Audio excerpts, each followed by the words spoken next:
everyone, and welcome back. In this video I'm going to show you a magnesium lower. Now this is a 300 blackout rifle that I built specifically for deer hunting. This is for my son. I wanted to make it as light as possible. In fact, he's already shot a deer with this. If you haven't seen the video on that, I posted on Texas Native 00. I'll put a link to that right here. Basically, I wanted to get this rifle as light as possible. A quick looking at it real quick, I have the AP Custom carbon fiber foregrip, a loopholed VX2 scope. It really doesn't weigh very much. I was real surprised when I was comparing scopes. And then I have an Aero Precision scope mount for this. These don't weigh very much and they're very competitively priced, probably around $75 to $80. If you look at my other videos, I'm always using like a LaRue Tactical or something. That's because LaRue's a big sponsor of the 3-gun matches I shoot, and I usually pick them up as prizes off the prize table. But for something I'm not going to take off and on, this is a great scope at a great value, and it doesn't weigh very much. You know, I wanted to make this as light as possible for my son because he's still pretty small. It just has a typical Mo stock on the back and a Mo handguard right here. But the lower is what I want to talk about. It's made of a magnesium versus our typical aluminum lowers that we see. Now I've done some videos on the plastic lowers in the past. New Frontier and Plum Crazy, and ATI, Omni makes them, I believe, too.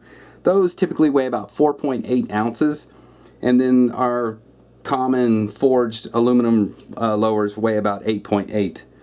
And then the magnesium one weighs 6 ounces. So you're losing about 3, you've lost or reduced it about 3 ounces by using the magnesium over a typical forged aluminum. It's not many ounces, but it adds up over time. Just shaving off an ounce here and there will add up to a much lighter rifle. And then if you're using a forged lower, my forged one, I have one that from AR-15 targets, it's running about 9 ounces. So that's considerably heavier than the magnesium one here.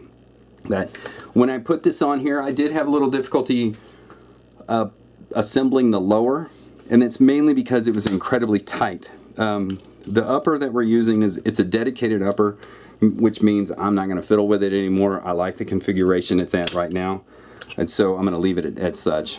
However, when I said this is the upper I'm going to use on this lower right here, I could not get this lower to fit. It just was too tight. With not having the lower built out at all, I basically put the pins in here, the takedown pins, and tried to fit it to that lower, stripped upper, or rather fit it to that upper. And what I kept running into was I was rubbing here in the back. So you'll see it's a real shiny spot right here in the back. And what that is I had to file off some material right here in order to make the upper fit in this back area. I get the front pin in, but when you go to close it on it, this pin would not go in, so I had to shave off a little bit of that. And I just did a little bit at a time, and each time I would take some material off, I would try to put a piece of paper in there to see if I could get it through, and then I could figure out where it would stick, and that's the area I need to shave off for the next time. But eventually I got it. It looks kind of hokey if you stop and think about that. However, what it's done for me is it's created a super tight fit. So this fit between the upper and lower is truly custom fit.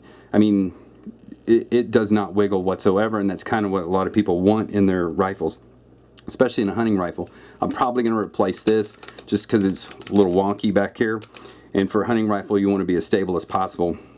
Anyways, the main difference in this lower versus the other one, aside from the weight, is on the trigger and hammer pins right here on the side, they've beefed it up. And from what I understand, magnesium is a little bit more brittle than aluminum, and so they wanted that extra strength right here on those pins because that's where, you know, there's a lot of stress on a regular basis, I guess.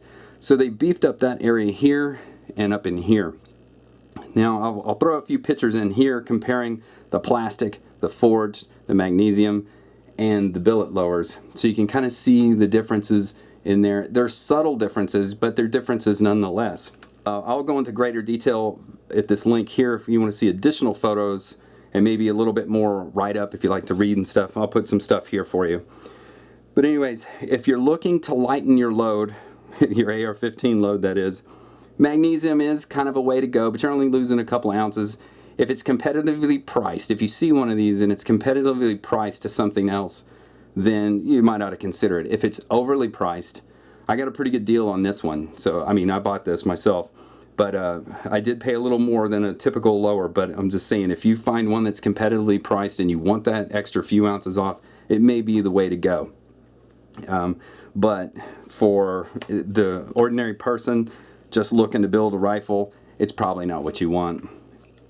But I'm happy with it so far. My son likes it. It shoots well for him. The whole rifle sets up nice for him. I've got a Rock River 2-stage with my reduced power hammer spring in there, and he's looking forward to getting another deer. Well, anyways, thanks for watching, and please don't forget to subscribe, like, and share the video.